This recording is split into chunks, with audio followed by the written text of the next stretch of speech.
Mr. President, speak briefly to the bill. Senator has the floor. Mr. President, those of you that serve on education and health have mulled over the COPN issue now for many years. It is a difficult issue. We have had subcommittees that have looked at it, and I believe that the Senate of Virginia has tried desperately to do the right thing.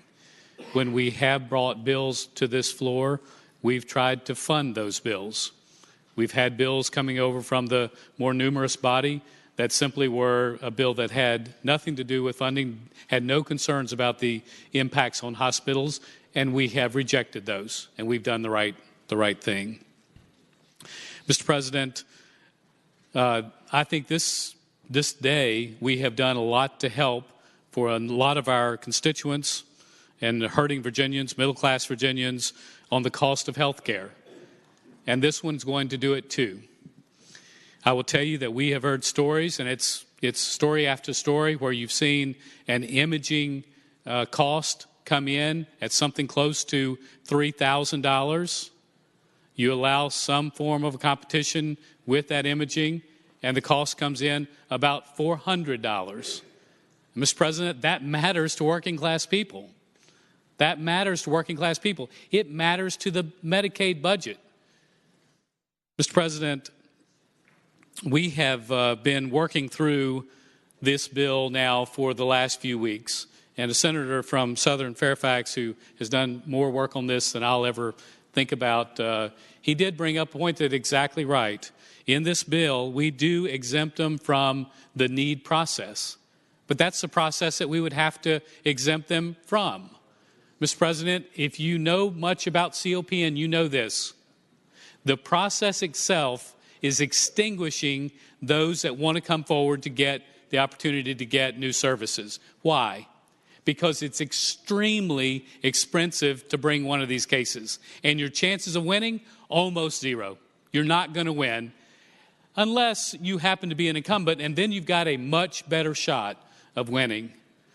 Mr. President, this bill, some have said it's picking off individual ones that have been considered carefully by your Education and Health Committee.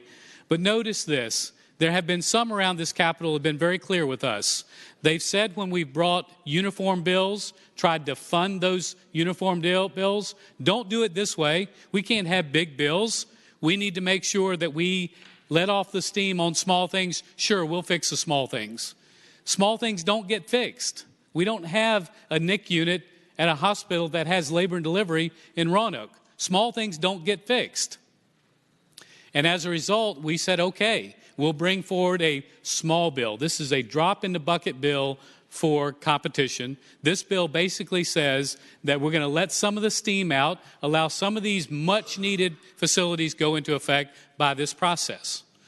The gentleman is right on some of these COPN issues. We've not done some of this in a long time. I did look back, and as most of you know in here, when it comes to nursing home beds, we've done it quite a bit. And as a matter of fact, the good governor today had a bill back a few years ago in 2010 to do just that. And during the process that we went through a few years ago, he was very helpful in the bigger issue of COPN reform. I have no idea. I've not discussed with the governor where he is on this bill, but I can tell you this, he's been helpful in the past. Mr. President, I'm going to leave you with one item, and that is a short history on what happened with COPN, and it's not pretty how we got to where we are. A number of years ago, a president named Nixon decided he was going to move into a grand experiment. It was an awful experiment, and who did he take with him? He took, at the time, Dick Cheney and Don Rumsfeld, put them in the basement of the White House, and every week, they set prices on everything in the country. Wheat, they set prices on transportation, everything. That clearly failed in about 3 months, and that went away. There's one remnant left of that, and that's COPN. Mr. President, this is a remnant of something that worked so poorly a few years ago that it was universally dismissed. A few states put it into their codes, and when they put it into the codes, it didn't come out. And that's how we end up being here today on this narrow product. Mr. President, this is not a big bill. This Senate has done the right thing on COPN over and over again and been responsible. This is a small bill. This is a bill that lets the steam out just a little bit. I would hope that we would pass this bill and continue to have that conversation, that much-needed conversation about how we go forward into the future. Thank you, Mr. President. I thank the senator.